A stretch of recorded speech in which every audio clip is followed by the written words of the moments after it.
من يهده الله فلا مضل له ومن يضلل فلا هادي له، وأشهد أن لا إله إلا الله وحده لا شريك له، وأشهد أن محمدا عبده ورسوله.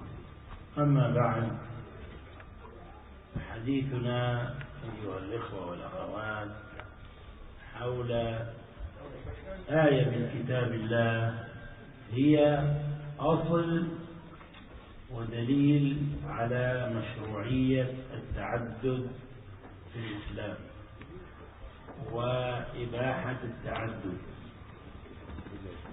في الإسلام، ألا وهي قوله تعالى: وإن خفتم ألا تقسطوا في اليتامى فانكحوا ما طاب لكم من النساء مثنى وثلاث ورباع، فإن خفتم ألا تعدلوا فواحدة أو ما ملكت أيمانكم ذلك أدنى ألا تعودوا. هذه هي الآية، وهذه الآية لا بد أن نعرف أسباب نزولها. نزلت في أولياء اليتامى، يعني يموت ولي اليتيمة فتكون في حجر رجل، في كنف رجل، فتكبر، فإن كانت جميلة ذات مال تزوجها ولم يفرض لها صداقة يعني مهر، والله عز وجل قال: وآتوا النساء صدقاتهن نحلة، أي تدينا وتعبدا. نحلة أي فريضة، يعني حق واجب للمرأة. المهر حق واجب للمرأة في ذمة الرجل، لا يجوز أن يأخذه، لأن أحق ما أوفيتم به من الشروط، يقول عليه الصلاة والسلام: أحق ما أوفيتم به من الشروط ما استحللتم به الفروج. والله عز وجل يقول: وكيف تأخذونه وقد أفضى بعضكم إلى بعض، وكيف تأكلون وقد أفضى بعضكم إلى بعض وأخذنا منكم ميثاقا غليظا. فلهذا كانوا يفعلون هكذا: إذا كانت اليتيمة جميلة ذات مال تزوجوها وأخذوا مالها ولم يفرضوا لها الصداق، فجاءت الآية تنهى عن ذلك. إذا لا تريدون تتزوجوها لأنها ليست جميلة وليس عندها مال، فلا تسيئوا إليها، فحينئذ لكم أن تتزوجوا وتتخيروا ما طاب لكم من النساء مثنى وثلاث ورباع، يعني لكم أن تتزوجوا 2 و3 وإلى 4. فجعلت هذه الآية التعدد هو الأصل، يعني ما قال 1 2 3 4، وإنما قال مثنى، فبدأ بالاثنتين، يعني بدأ بالتعدد. فهذا من أدلة العلماء القائلين بأن التعدد هو الأصل في الإسلام. تعدد يعني الأصل في الرجل المسلم أن يكون معددا، عنده أكثر من زوجة، لا أن يكون ذا زوجة واحدة يحيض معها إذا حاضر وينفس معها إذا نفس، وإذا غابت عنه أو كانت في عذر جلس ملوما محسورا. وإنما يكون عنده 2 أو 3 أو 4. هذا هو الأصل. والسقف إلى 4.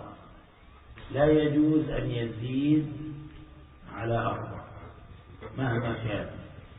مهما كان في قوته البدنية والجنسية، فإنه تكفيه 4 إذا كان قنوعا عفيفا. أما إذا لم يكن كذلك فلا يكفيه 40، لأن القناعة من الله عز وجل. ثم هناك ما يسمى بالإماء. الزواج بالإماء اليوم ما في إماء، لكن لما كان هناك فتوحات إسلامية وجهاد كانت نساء. هذا الشباب يتكلمون يشوشون علينا. لما كان هناك جهاد وفتوحات كان هناك نساء متزوجات وغير متزوجات يقعن في الأسر، فكانت هذا من جملة الغنائم. فكان أمير الحرب أو القائد يوزع هذه السبايا تخرج من نصيب هذا أو ذا، فيستبرئها بحيضة، يعني يستبرئ رحمها بحيضة يتأكد من خلوها من الحمل، ثم يعني يجامعها. النساء الحرائر 4 فقط، ليس للرجل أن يتزوج فوق 4. الإماء ما شاء الله من غير حصر، حتى يقال أن الحسن بن علي رضي الله عنه وعن أبيه كان عنده 70 أمة.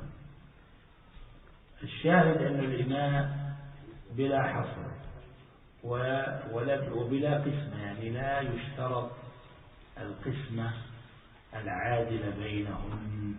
أما الحرائر فلا بد من العدل الظاهر، لا أقول العدل القلبي، لأن القلب ليس بيد صاحبه، القلب بيد الله.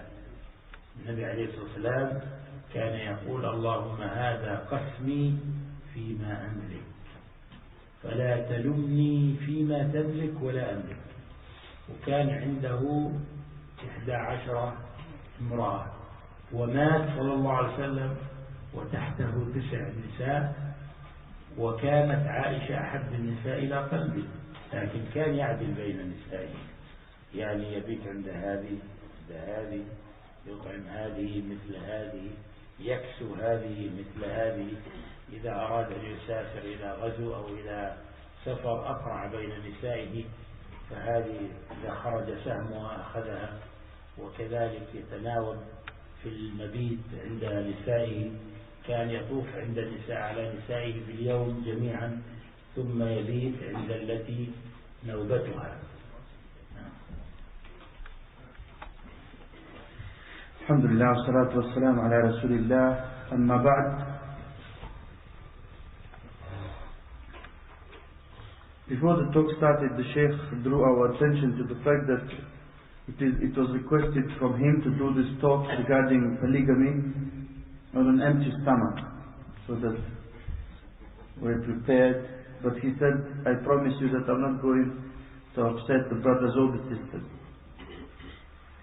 And he started the talk by saying that today we're talking about an ayah from the Book of Allah, in which the permissibility and the fact that it's from our religion is established, and that is the ayah that says, and if you fear not to be just in relation to the orphans, then marry what you please or what you're pleased with from women 2, 3 or 4, and if you fear that you will not be just between them, then one or what your right hand possesses.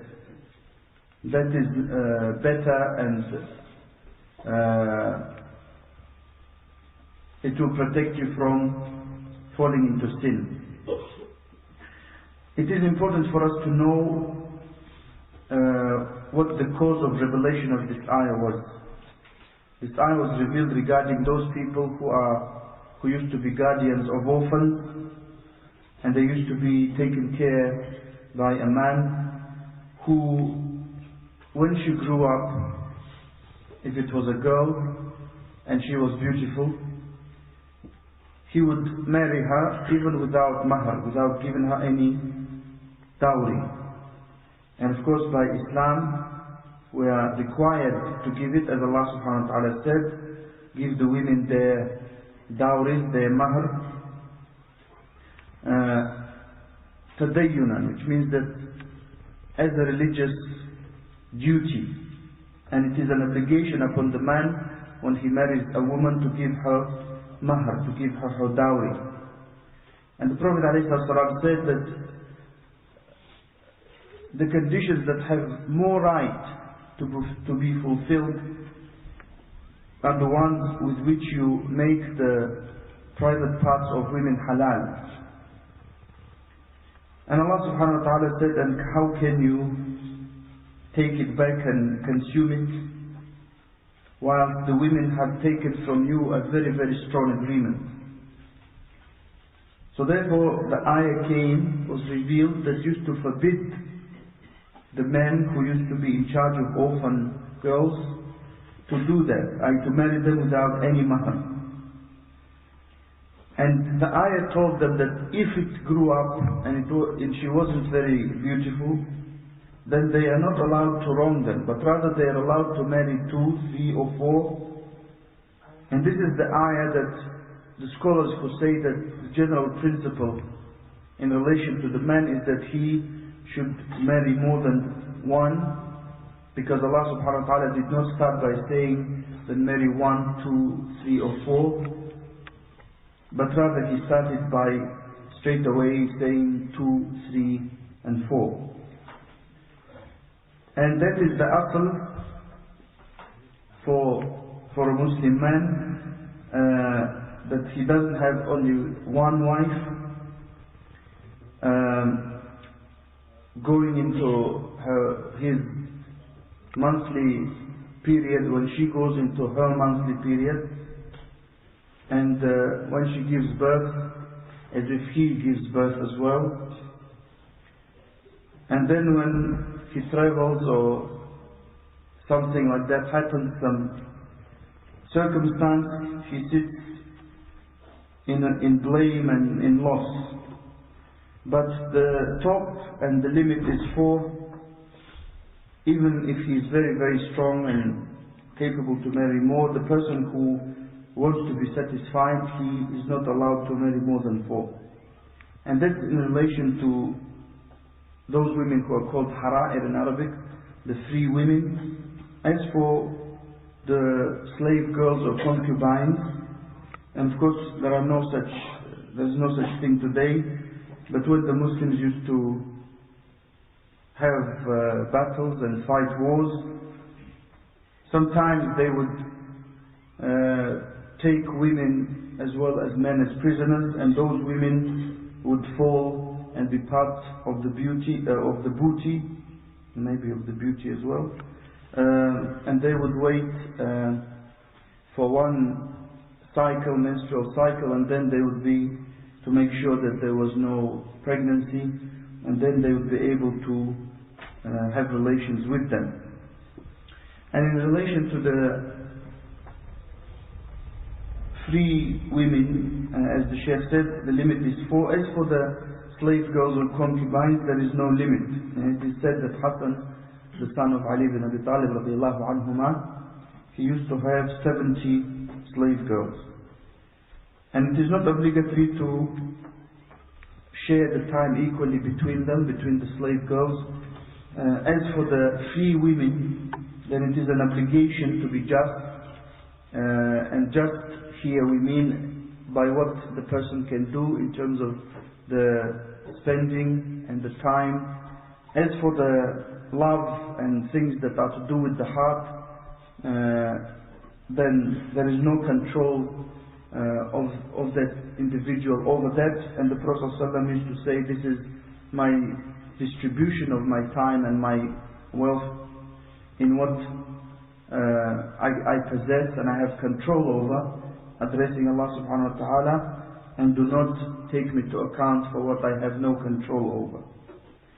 And the Prophet ﷺ married 11 wives, and he died whilst having under him 9, and Aisha radiallahu anha used to be the most beloved of them all.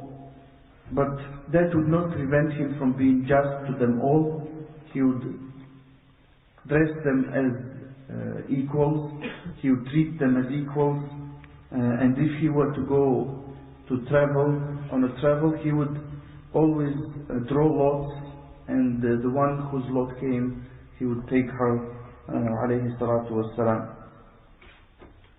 And sometimes he would go and have relations with all of them in one day, and he would end up spending the night with the one whose turn it was to spend the night with. نعم. فالتعدد في الإسلام ليس بدعة وليس فاحشة كما يصوره أعداء الإسلام كما يصوره الغرب. أباحوا الحلال، أباحوا الخليلات العشيقات وما نتج عن ذلك من زنا وخيانات، وحرموا ما أحل الله وما شرع الله. منعوا التعدد وأباحوا الخليلات. ممكن المرأة تخون زوجها عشرات المرات، والمرأة في الإسلام لا تعرف إلا زوجها لئلا تختلط الأنساب. ولهذا منع الإسلام المرأة أن تعدد، لأن المرأة هي التي مؤتمنة على هذا الجنين وعلى هذا الطفل وعلى انتسابه إلى أبيه. والمرأة جعلها الله عز وجل لزوجها، والزوج مع أنه رخص الله له وأباح له أن يعدد، لكنه مطلوب منه وواجب عليه أن يتقي الله في هذه المرأة التي تزوج عليها والتي أتى بأخرى ثانية وثالثة، أن يكون حقها محفوظ وأن يعطيها مثل ما لنسائه، فلا تأتي ثانية على حساب الأولى بحيث تأتي الثانية فيخرج الأولى من بيتها، أو تأتي الثانية فيهجر الأولى ولا يطعمها أو يكسوها أو ينفق عليها فيميل إلى الثانية أو إلى الثالثة. هذا فيه وعيد شديد. من يفعل ذلك فقد ارتكب كبيرا من كبائر الذنوب ووقع في الظلم، والظلم ظلمات. يقول النبي صلى الله عليه وسلم: اتقوا الله في النساء فإنهن عوان عندكم، يعني كمسيرات، أخذتموهن بكلمة الله واستحللتم فروجهن بكلمة الله. ويقول عليه الصلاة والسلام: إن المرأة خلقت من ضلع وإن أعوج ما في هذا الضلع أعلاه، فإن أردت أن تقيمه كسرته، فاستوصوا بالنساء أو استمتعوا بهن.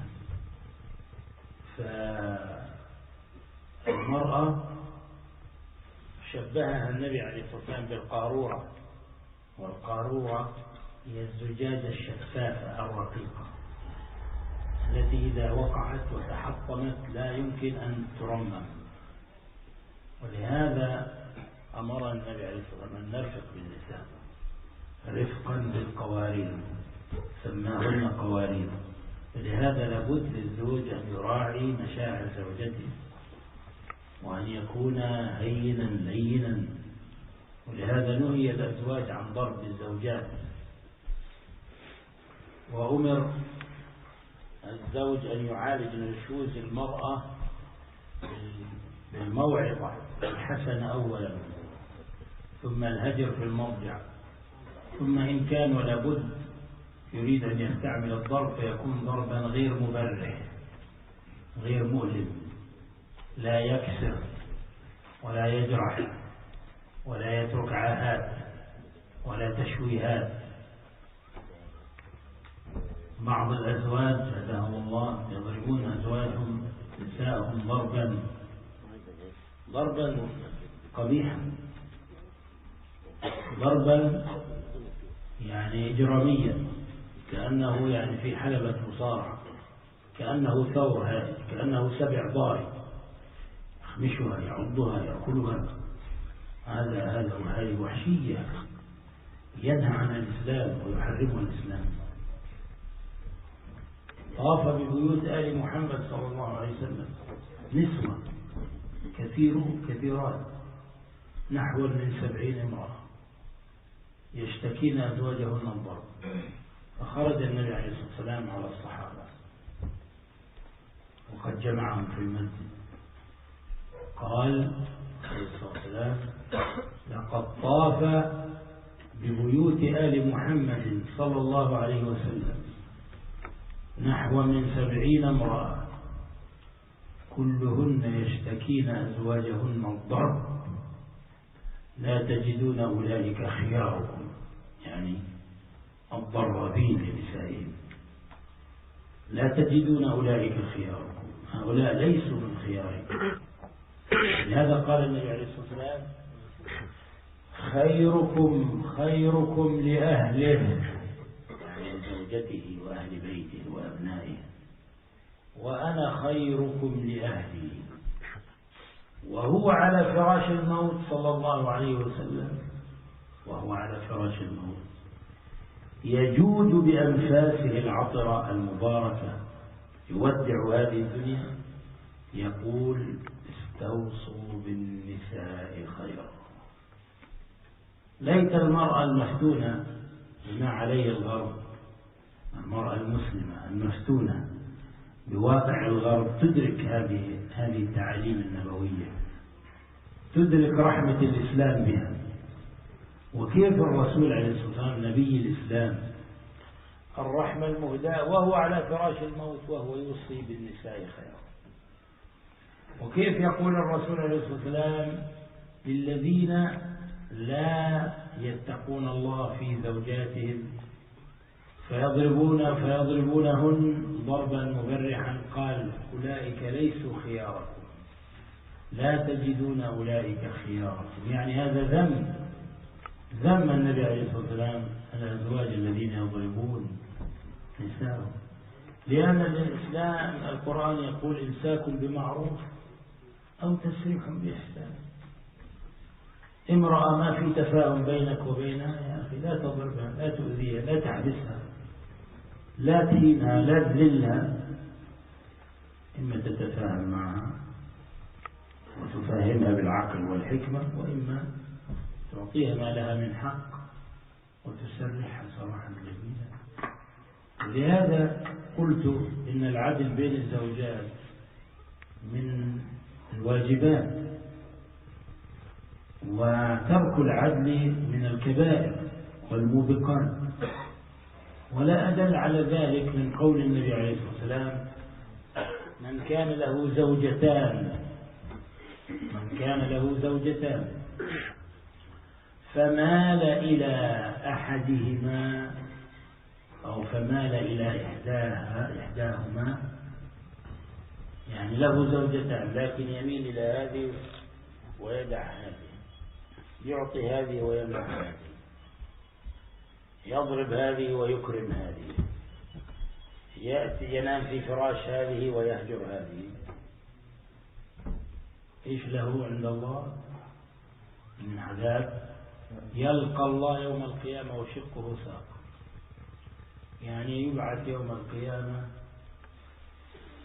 مشوها بلا شق، نصف إنسان بنصف واحد، يعني يد ورجل ونصف رأس، شق ساق مائل. انظروا إلى هذا المنظر، هذا منظر لما يقوم صاحبه يعرفون الناس أن هذا كان عنده نساء كان ما يتقي الله ولا يعدل بينهم. وهذا فيه وعيد شديد أن الإنسان يعني التعدد غاية ما فيه أنه مستحب، التعدد غاية ما فيه أنه سنة مستحبة لمن قدر عليه، لكن الذي لا يقدر على العدل يصبح التعدد عنده حرام عليه.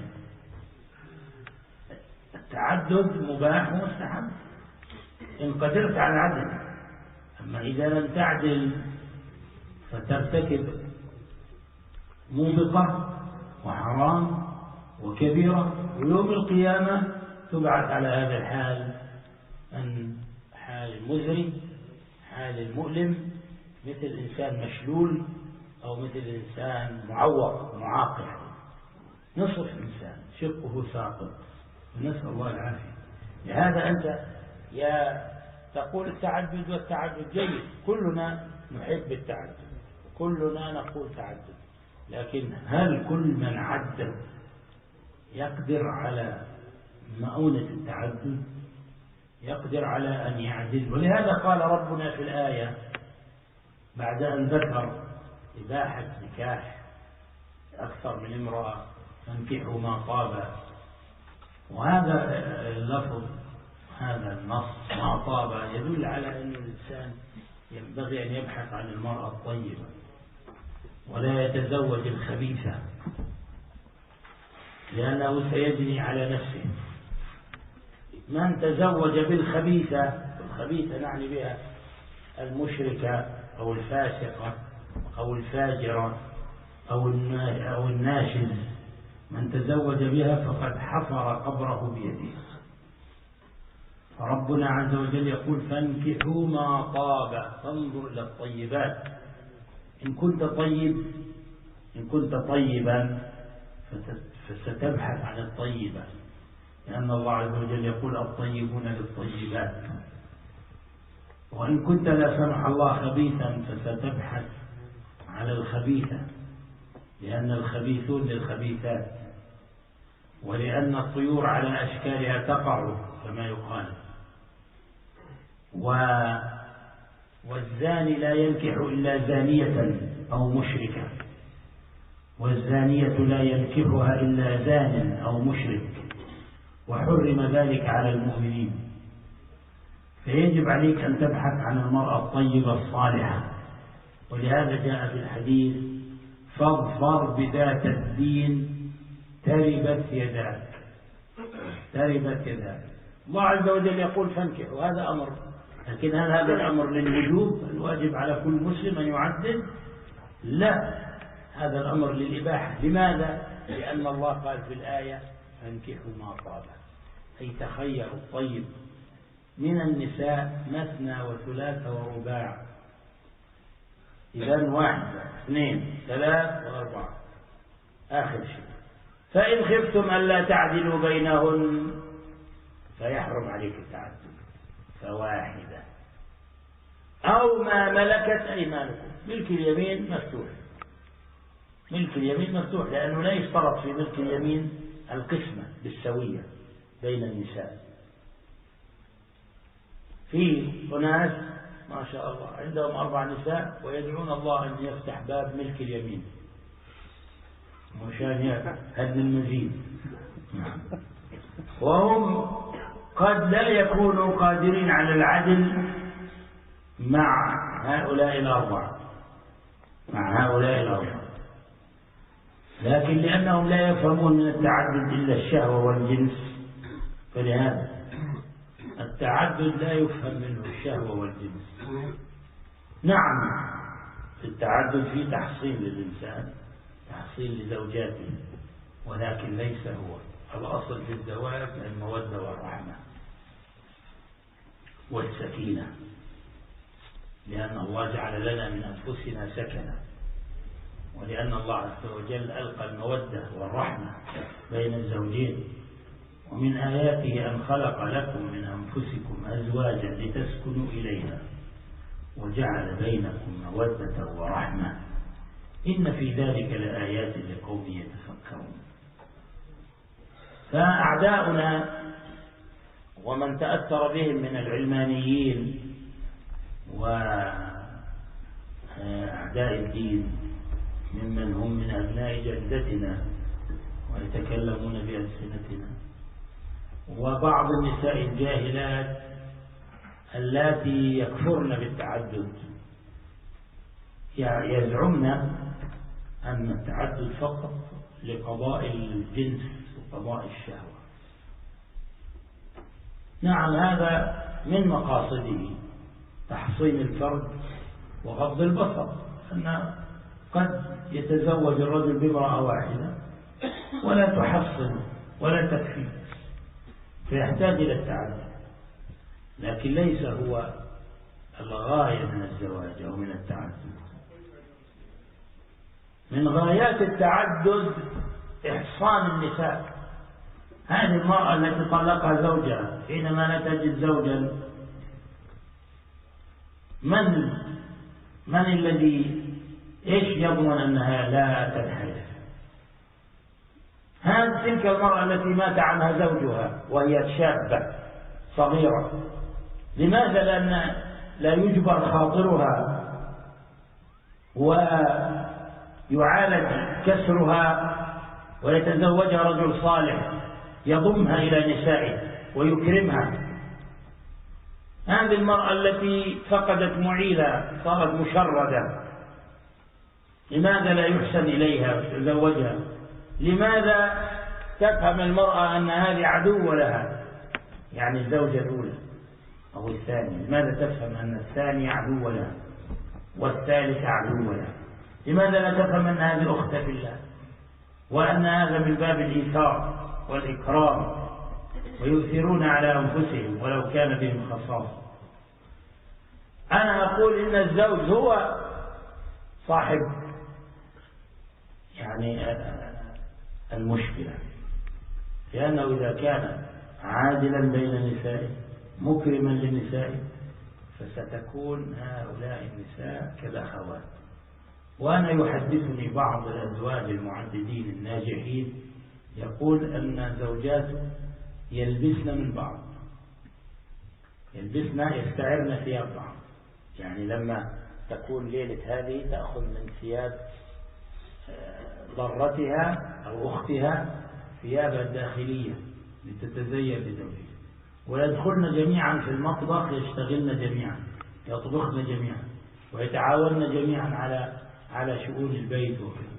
وإذا واحدة ولدت تقوم الأخرى على خدمتها في حالة النفاس، أو إذا مرضت تقوم على يعني خدمتها.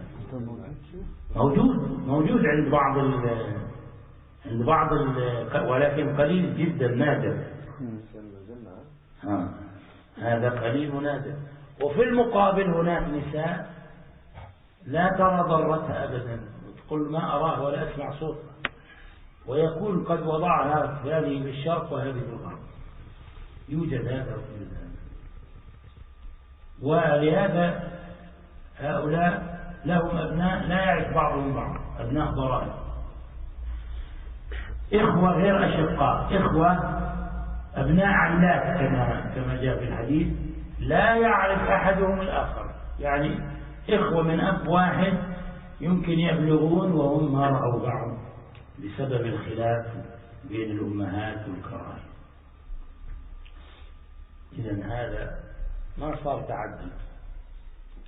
إذا كان يصل التعدد بالرجل أن يعدد إخوانه لا يعرف بعض، أبناء لا يعرف بعض ويعاد بعض، ونساء تتعالى ولا تلتقي، ويكون هو يعني يسببن له الآلام والسكر والضغط والمصائب بسبب خلافهم وغيرتهم. إذن هذا خسران، خير له أن يبقى على واحدة.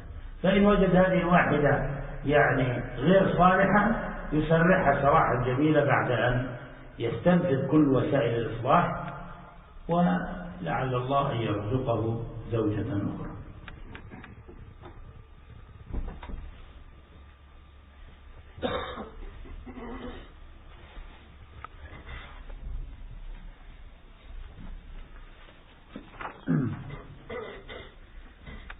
And the ayat and the ahadith that we have presented, they show that it's not something that occurred only, it's not an innovation, and it's not some sin, some terrible sin as the enemies of Islam try to portray, that polygamy is something that is terrible, it's an aberration and so on, who themselves make what is haram halal, because they allow and they don't say anything to someone who has girlfriends, even if they may be unlimited, and they make something that Allah subhanahu wa ta'ala allowed haram, the other way around. And sometimes, unfortunately, a woman may, just like a man may sleep around, they may sleep around, have more than even 10 partners or so, but if they get married, that's a problem. Whereas with the Muslim woman, she stays with one husband unless she gets divorced, so that the lineage can be traced to a certain man, and those are not mixed. And the woman is not allowed in Islam to marry more than one husband at one time, because of that same reason, that she is the one who is entrusted with the fetus, and she is the one who is entrusted with knowing who actually had relations with her and whose child it's going to be. And of course, what we must mention, Ikhwan, is that it is an obligation upon every husband to fear Allah.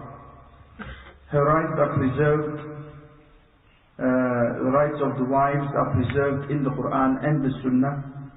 So when someone wants to marry more than one wife, he should not do so, and he should not allow a situation to occur where the second wife is preferred over the first one, and that he does not in any way, with his apparent actions, lean towards the first or second or third one of them, or some of them, and he leaves others and he wrongs them, because that is one of the major sins, and that is zulm, injustice, and that is darkness on the day of judgment.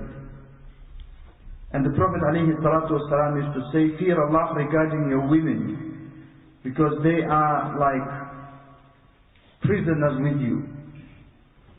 You have taken them and made it halal for yourselves with the word of Allah, so fear Allah regarding them. And he ﷺ used also to say, the woman is created from a rib, and the top part of that rib is the curved part. Therefore, I advise you to treat women well. And the Prophet ﷺ compared them to a glass container, because that container is very thin and easily breakable. So if it gets broken, it's not possible to fix it. And he said, alayhi salatu wasalam, be kind to the containers, to the qawarir, that are containers made of thin glass. Therefore, the husband must always think of the psychological state of the woman and her feelings, so that he is easygoing, he is kind and attentive. That is why the husband has been forbidden from hitting his wife. And the stages, as you all well know, have been mentioned in the Qur'an. First, to advise; second, to stay away from her; and thirdly, to strike if necessary, if he thinks that's going to help, in a way that doesn't cause pain or injuries or anything like that. Some husbands, may Allah guide them, they have wars in their house. They bite their wives, they kick them, they hit them, they slap them, they do things you think that war broke out or something, or a revolution is going on. And of course this is something that in Arabic is called wahshiyya, something savage. It's not a human trait, it's not a human character to do that. Because the Prophet ﷺ said that something like 70 women came around to the wives of the Prophet ﷺ and complained about their husbands hitting them. And he said, you will not find those to be the best amongst you. So this is when the Prophet ﷺ says, you will not find them to be the best, that means that they are not the best. This is a blame upon them. And he ﷺ used to say, the best amongst you are the ones who treat their wives the best. And the Prophet ﷺ on his deathbed, he is breathing his last breath before dying, and he says, he orders the Muslims to treat the women well.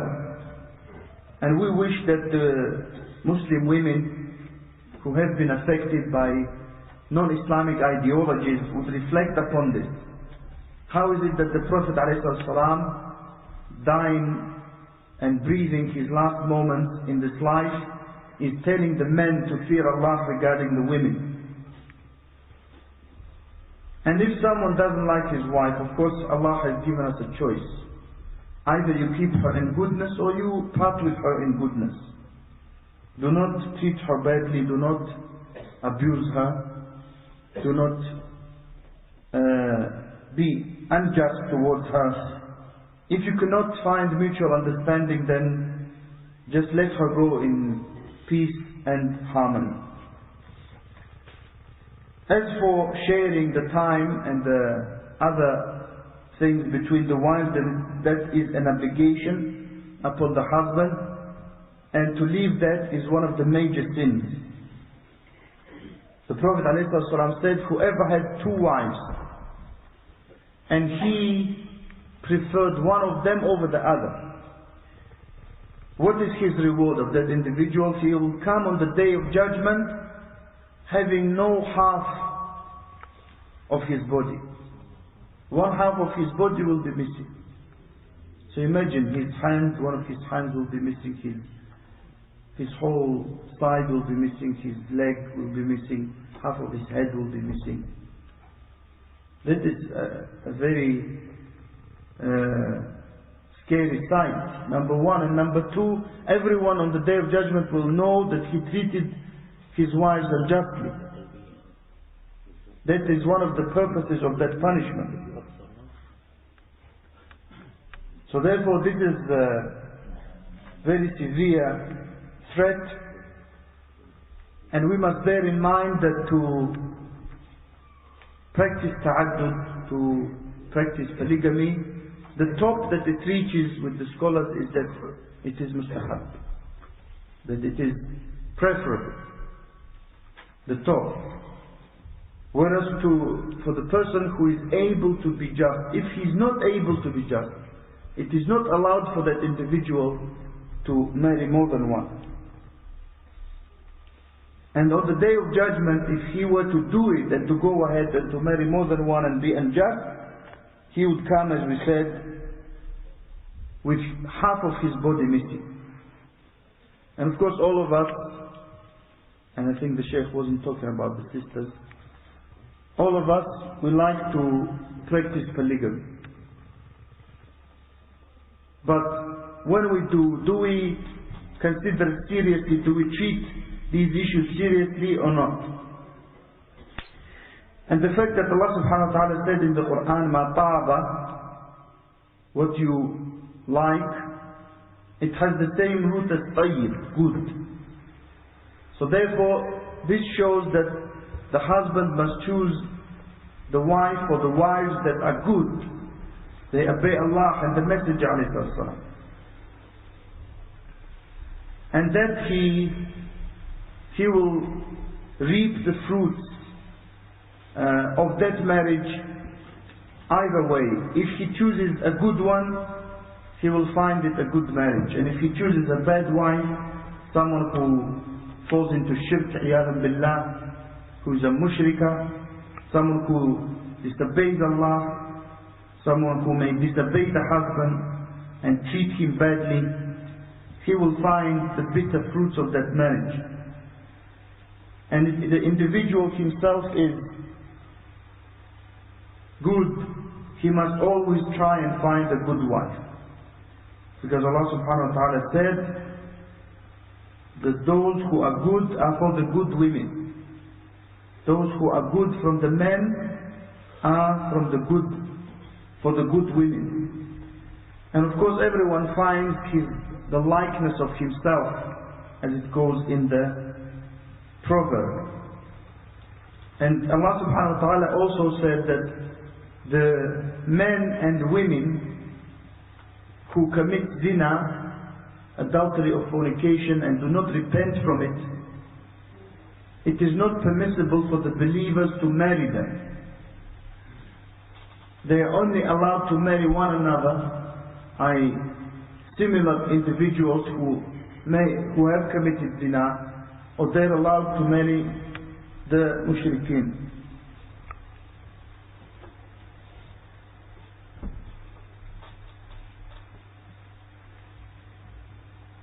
Naam, Jazakallah khairan. Prefers the wife over the other. It has been mentioned, of course, to explain that it means fairness, not love or desire. Naam, that is something that's correct and that has to be mentioned, and I will mention it again. That's what we mean when we say he prefers one wife over the other, means in his sharing the time and the money that he spends on them and the time that he allocates to them, and it does not mean love or desire.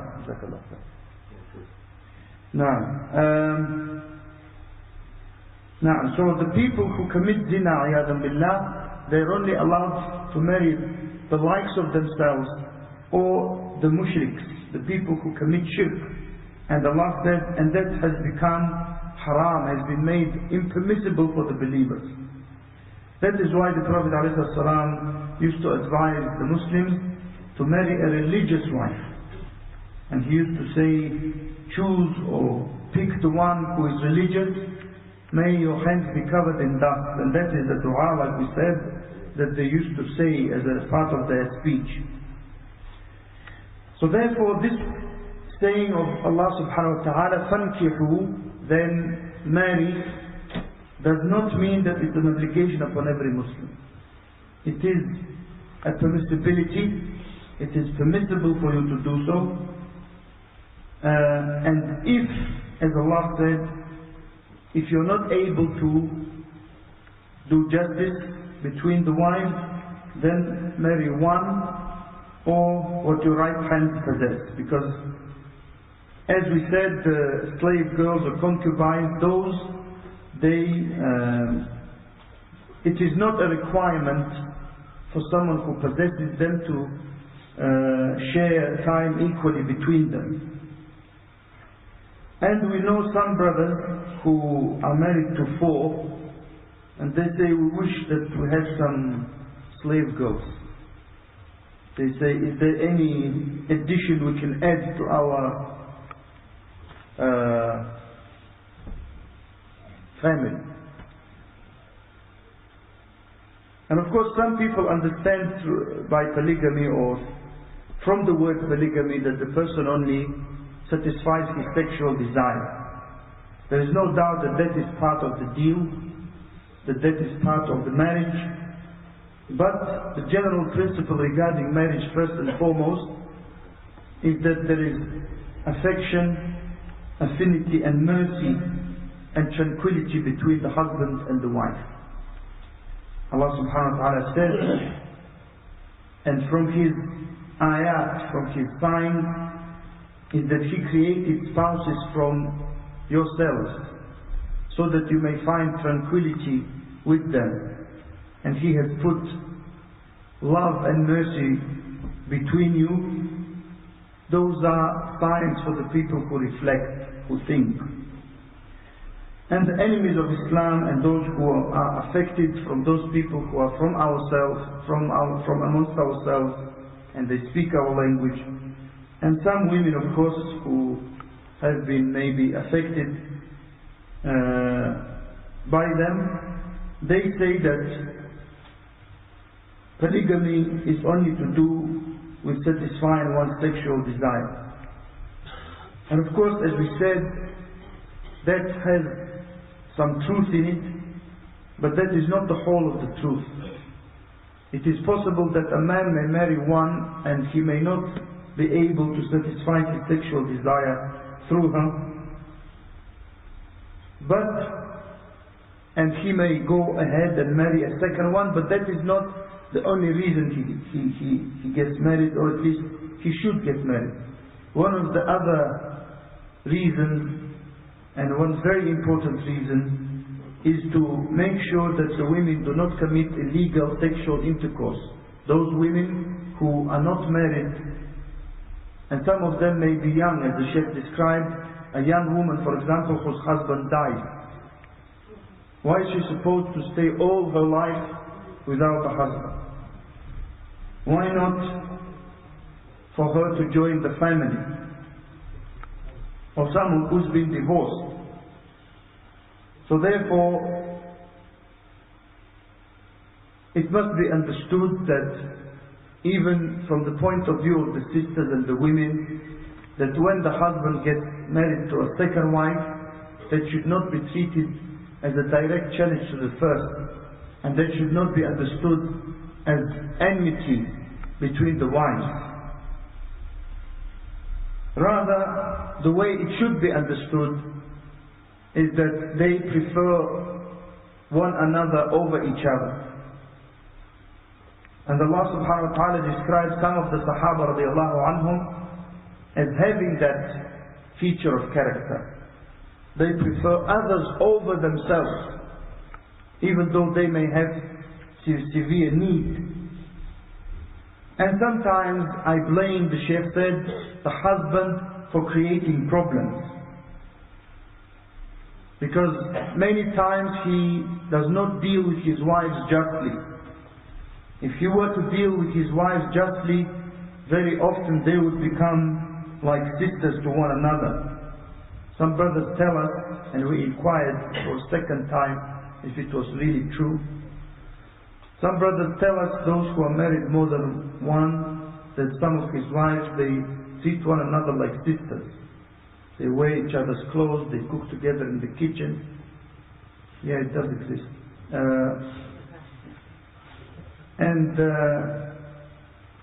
When one of them gives birth, the other helps out.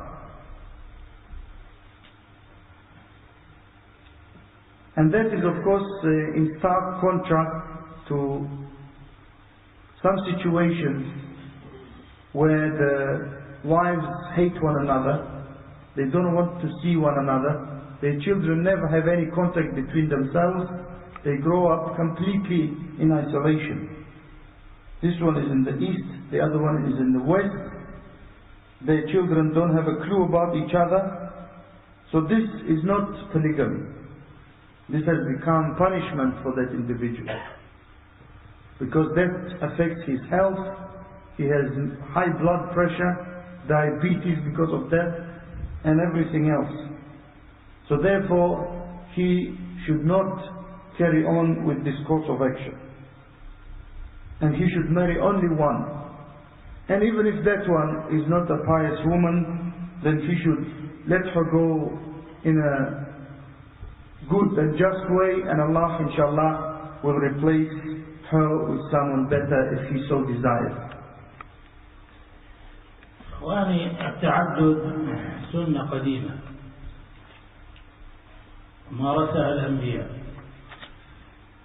فأكثر الأنبياء كان لهم أكثر من زوجة، وأكثر الأنبياء زوجات سليمان عليه السلام، من أعظم ملوك بني إسرائيل، من أعظم أنبياء بني إسرائيل، كان عنده 1000 امرأة، 1000 امرأة، زوجاته بلغن 1000. وهو الذي دعا ربه فقال رب هب لي ملكا لا ينبغي لأحد من بعدي إنك أنت الوهاب. أقسم أن يطوف في ليلة على 100 امرأة، والحديث في البخاري، فنسي أن يقول إن شاء الله. فطاف على قال لأطوفن الليل على 100 امرأة كل امرأة تنجب طفلا يجاهد في سبيل الله، فنسي أن يقول إن شاء الله فما حملت إلا امرأة.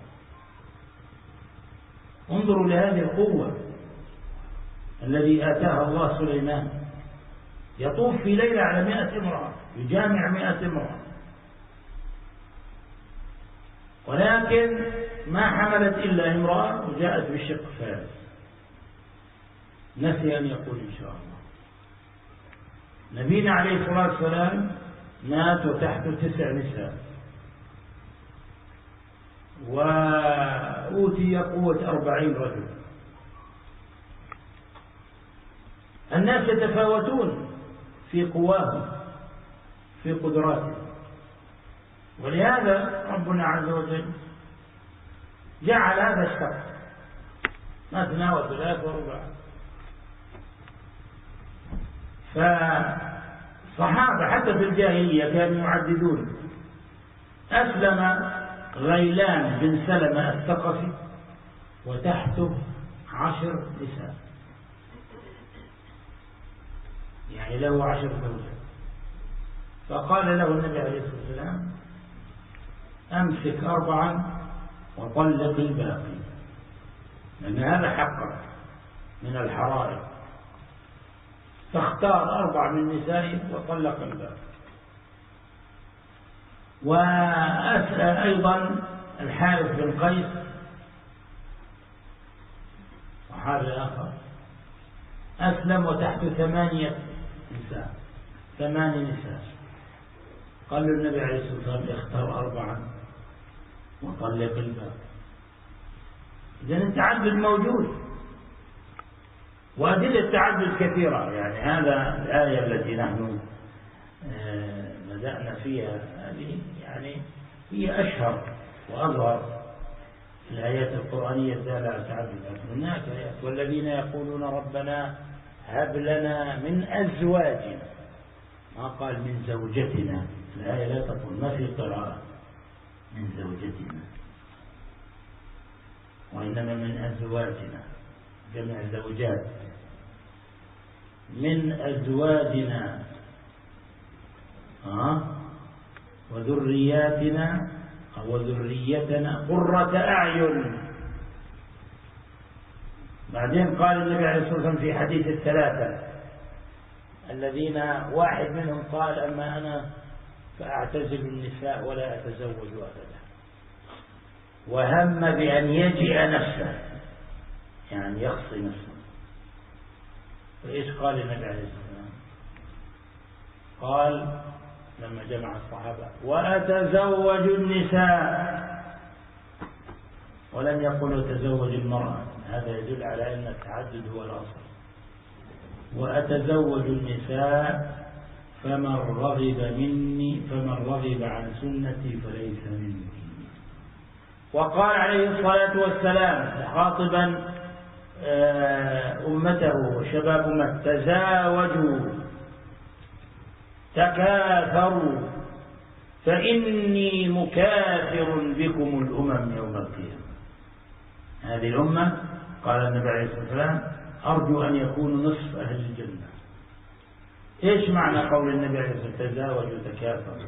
هذا أمر ودعوة من النبي عليه الصلاة والسلام، لكن مش تزاوجوا تكاثروا وكونوا غثاء كغثاء السيل، لا، لأن الرسول عليه الصلاة والسلام لا يكاثر بنا إلا إذا كنا رجال وإذا كنا مؤمنين عاملين بالإسلام. أما إذا كنا والعياذ بالله غثاء فيقول الرسول سحقا سحقا.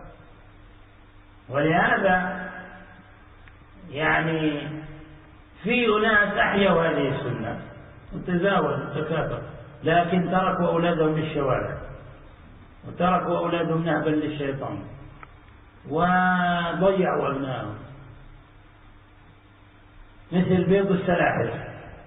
السلحفة تبيض وتترك بيضة وتمشي، ويلا دبروا حالكم يا أولاد، ما ينفعك. أنت مسؤول عن تعليم هذا الطفل، مسؤول عن طعامه، مسؤول عن كسوته، سيسألك الله، مسؤول عن دينه. أسألك الله عنه. قوا أنفسكم وأهليكم نار وقودها الناس والحجارة. الشاهد يا إخواني، لا يجوز للمرأة أن تنكر التعدد. يعني امرأة تزوج زوجها فلا تنكر التعدد، مع أني أعلم أن هناك نساء يدعين الإسلام يتمنون لو تحك هذه الآية من القرآن أو تحدث أو لا يرين من شدة كراهيتهن للتعدد، وهذا لا يجوز. ليس هذا من الاستسلام لله، لأن الله عز وجل يقول فلا وربك لا يؤمنون حتى يحكموك فيما شجر بينهم ثم لا يجدوا في أنفسهم حرجا مما قضيت ويسلموا تسليما. أين الاستسلام لله؟ خلاص، التعدد حق، التعدد من الدين، إنكاره كفر، إنكار التعدد كفر. لكن ممكن المرأة تقول والله إن التعدد شاق علي، يعني لا أنكره أؤمن به ولكنه شاق علي، هذا شيء معذور فيه لأن هذه فطرة. لكن أن تقول لا، التعدد ليس له أصل تعدد، والتعدد كان زمان واليوم لا يجوز. وبعض النساء هداهن الله تعيش مع زوجها سنين، يمكن 30 سنة، فإذا تزوج عليها طار عقلها، ما بقي في رأس عقلها. قد تترك الدين، قد ترتكب جريمة، قد والعياذ بالله تنسلخ من دينه، قد تطلب الطلاق، وهذا كثير يفعلنا. تطلب الطلاق من زوجها، تقول له إما أن تطلق، يعني هذه الثانية، أو تطلقني. لا تريد أن تنفرد به، هذا استعمار، تريد أن تستحوذ عليه، ممنوع يتزوج. وأعرف صديق خيرته زوجته، تزوج على زوجته، كبرت زوجته، كبرت صارت لا تنجب، والمرأة لما تكبر بعد 40 يعني تصير عندها مشاكل حتى لا تعود ترغب في زوجها. والزوج ما شاء الله يمكن يبقى ل80 فعال ومنتج، والمرأة إذا أيست من المحيض تغيرت طباعها وتغير، وحتى رغبتها في زوجها وفي الفراش تقل وتضعف. فقالت له طلقني، ما دام أنك تزوجت عليه طلقني، إما أنا وإما هي. الرجل نظر فقال إذا كان هذه العشرة الطويلة يعني 25 سنة أو 30 سنة هكذا تضحين بها بهذه السهولة لأني طبقت شرع الله وتزوجت بالحلال، فالحق بأهلك. لا والله هذه أولى منك، فطلقها. هي تقول قد جنت على نفسها، جنت على أسرتها، على أبنائها، شتتت أبنائها، اكتسبت غضب ربها، نالت غضب ربها. لأن المرأة إذا طلبت من زوجها الطلاق من غير ما بأس فقد برئت منها ذمة الله كما جاء في الحديث. أيما امرأة طلبت من زوجها الطلاق من غير ما بأس فقد برئت منها ذمة الله، أو حرم الله عليها الجنة، أو كما جاء في الحديث. والتي تطلب الطلاق لأن زوجها تزوج عليها هذه داخلة في هذا الوعيد. فماذا نالت هذه المرأة؟ وبعد ذلك ستقعد يعني هي والشيطان، وسيدلس ويلبس عليها الشيطان، وربما شككها في دينها وربما أخرجها من الإسلام. امرأة حالة أخرى، امرأة عجوز قال لها وأنجب منها الرجل ولد واحد، يريد رجل ما شاء الله فيه قوة، بعد ما بلغ 60 زاد عن 60، وهي لعلها تكبر، هي 60 أو أكثر. قال لها يا فلان أريد أتزوج، تمنعه، وكانت مهملة له، كلما اقترب منها يعني رفصته كالدابة وتعبت عنه. الرجل فيه شهوة وعنده رغبة، فتزوج عليها من غير إذنها. فماذا جرى لها؟ كانت مهملة بنفسها، ذهبت إلى السوق واشترت الثياب الجميلة، ثياب الصبيات الصغيرات، واشترت أحمر الشفاه. هذه العجوز الشمطاء اللي ما كانت تعتني بنفسها صارت كأنها بنت مراد، واشترت الكعب العالي ما شاء الله، ولم تلبث حتى ماتت قهرا بسبب الغيرة التي أكلت قلبها وخرجها كما يقال استاذ، لأنها لم تتق الله عز وجل. فعلينا أدعو أخواتي أن يتأسين بنساء السلف، وأدعو الشباب أن يتأسوا بسنة نبي صلى الله عليه وسلم وبمنهج السلف. أدعو كل من عنده أكثر من زوجة أن يتقي الله في زوجاته، وأن يعدل بينهن، وأن يحسن إليهن. القلب هذا بيد الله، لكن لا يظهر ما في قلبه أمام هذه أمام تلك، يعني أمام الأخرى. في بعض الأزواج عندهم سياسة جيدة، إذا جاء إلى هذه أشعرها أنها هي وبس، وإذا جاء إلى تلك أشعرها أنها هي وبس، وإذا جاء إلى هذا. وهذا موضوع مفتوح فيه المجال، يعني ليس هذا من الكذب، بل هذا من المباح.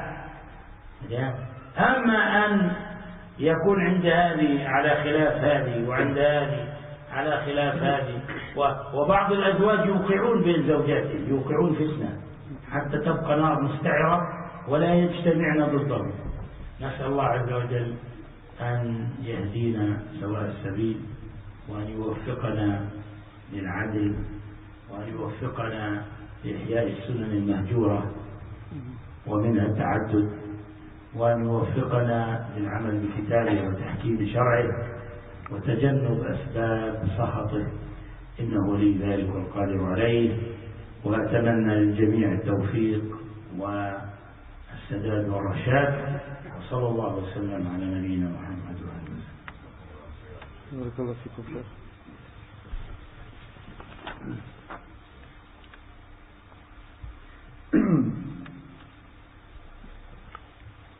Brothers and sisters, polygamy is something that has existed for a very long time.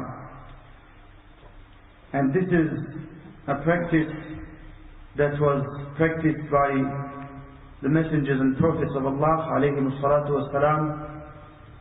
Most prophets had more than one wife. And the one who was the one who had more than anyone else was Sulaiman alayhi salatu wassalam, one of the greatest prophets from the children of Israel alayhi salatu wassalam. He had 1,000 wives.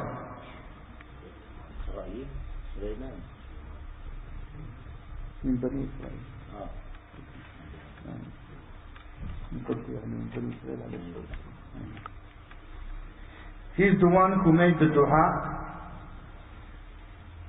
in the Qur'an, mentioned in the Qur'an, "O my Lord, grant me a kingdom that will not be granted to anyone after me." So therefore, look at the strength of the individual, that he is able to look after 1,000 women.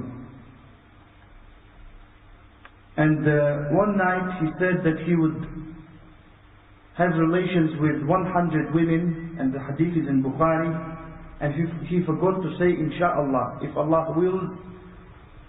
And he said, "I will today have relations with 100 women, and each one of them will give birth to a child who will become a warrior in the path of Allah. And he forgot to say inshallah, and due to that only one of them gave birth to a child. And the Prophet ﷺ died and he had 9 wives. So therefore, this is not something new. This has been practiced by the Prophet, the best of mankind, alayhi salatu wasalam, for generations. But the greatest number that a Muslim can marry, as we have said, is 4, because people are different in their abilities and strengths. The limit has been set at 4. The Sahaba radiallahu anhum, they used to practice polygamy even before Islam. Some of the Sahaba used to have 10 wives, 8 wives before they embraced Islam, and the Prophet ﷺ told them to keep 4 and divorce the rest. Because 4 was something that was allowed, the limit. And there are many proofs. This ayah that we're dealing with is one of the most famous proofs. But there are others, like the saying of Allah subhanahu wa ta'ala regarding the saying of the believers, O our Lord, grant us from our wives and our children. So he didn't say from our wife. And that shows also that this is from the practices that Islam has re-established and reaffirmed. And in the hadith of those 3 individuals who came to the Prophet ﷺ and to the houses of his wives, one of them said, I will never marry women. And the Prophet ﷺ gathered the companions radiallahu anhum, and he addressed them and said, as for me, then I marry women, I take women in marriage. And he didn't say woman. And whoever turns away from my sunnah, that he is not from me. And one day the Prophet ﷺ addressed his companions as he used to do, and he said, marry from amongst yourselves. Can I just make an announcement for the sisters to remain quiet and listen to the translation? I'm sitting here, really besides the stream, I can hear the sisters talking. No. Even though the topic is...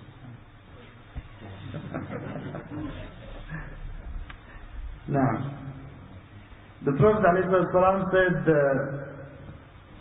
get married between yourselves and get large in number, great multitude. And he used to hope ﷺ that his followers would be half of the whole number of the residents of Jannah, of paradise.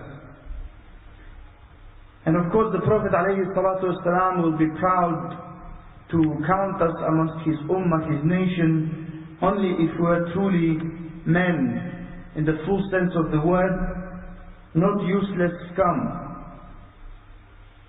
who are worth nothing. In which case he will say alayhi salatu wasalam, take them far away from me.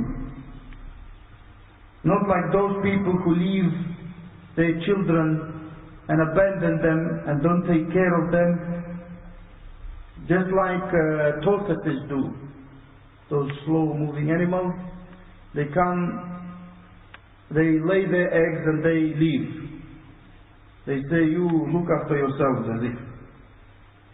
As for the Muslim, he is responsible for everything, including his wives, his children. That is why Allah subhanahu wa ta'ala said, protect yourselves and your families from the hellfire.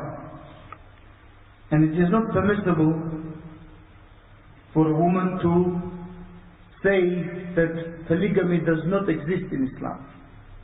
And it is not from Islam. Because saying that is kufr. Saying that is disbelief. She is allowed to say though that it is difficult for me to accept it or to deal with it. If the husband gets married again, that is maybe understandable. But it is not permissible for her to reject it and say it's not from our religion. And unfortunately there are some Muslim women who say they are Muslims, but they wish that that ayah, the one we are trying to explain now, never existed in the Qur'an. And that is not permissible. some of the women who get married or get their husbands practice polygamy, they may have spent 30 or more years with them, but as soon as he marries a second wife, as if those 30 years never existed. She may change, she may even commit some crimes against him, or she may leave her religion. Even she may seek divorce from him and say that only myself, me or no one else. And the Sheikh said, I have a friend who wanted to get married to a second wife, and his wife was not a very young woman, and as you know, beyond the age of 40, the woman changes and her desire, even sexual desire, decreases dramatically. As for the man, then good news, he can go up to 80. So this woman, she said, divorce me then in that case. And the man thought about it. And he said to her, if for you those many years that we spent, something like 30 or 40 years that we spent together, mean nothing, just because I did something that Allah allowed me to do, then this one, I will choose the second one, the new one. So go to your relatives, to your parents' house. And this woman, of course, what has she achieved? She has, you can say, committed a crime against herself, against her children, because they are going to grow up without a father. And the Prophet ﷺ said, any woman who seeks divorce from her husband without a proper reason, then the Jannah becomes impermissible for her. Or like he said, ﷺ. So what has she achieved? And what will she achieve? If she does that, Shaitan will overcome her. He will make her weak. He will maybe make her leave the children even. She may not be able to bring them up properly. And there is another case.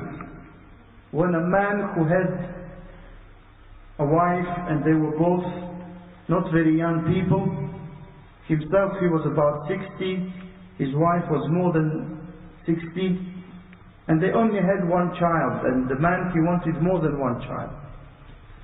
And he decided to get married again.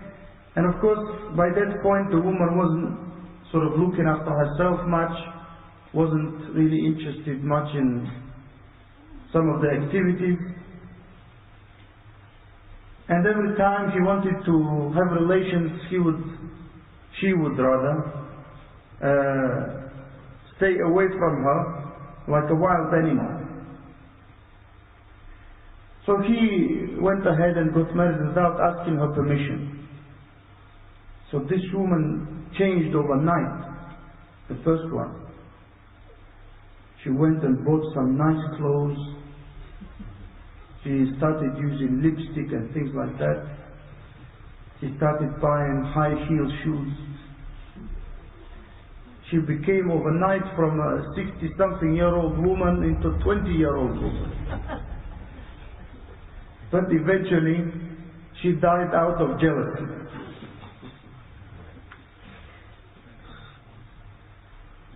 So, the Sheikh said, I advise my sisters to take as an example the women of the Salaf, the women of the pious predecessors, and I advise my brothers to take the Sunnah and the pious predecessors as their example. Any one of you who has more than one wife, he must bear in his mind that he must have taqwa in relation to them. He must fear Allah. He must be just between them. He must not, in front of one of them, show that he has some affection for the other. And some brothers, they have a good policy. Every time they visit a wife, they make her think that she's the best. And every time she goes to the other one, he makes her feel the same. And some, unfortunately, they create problems between the wives so that they become busy between themselves and he can rule them as he wishes. And that is not correct. And at the end, the Shaykh said, I ask Allah subhanahu wa ta'ala to guide us to the straight path, to enable us to be just in all of our affairs, and to enable us to revive some of the parts of the Sunnah that have been left or forgotten, and from that is polygamy, and to enable us to implement His Sharia, and to make us far away from things that lead to Allah's anger subhanahu wa ta'ala. And I also ask Him to guide us and keep us upon the straight path. And we all say Ameen, and we are grateful to the Shaykh for the lecture.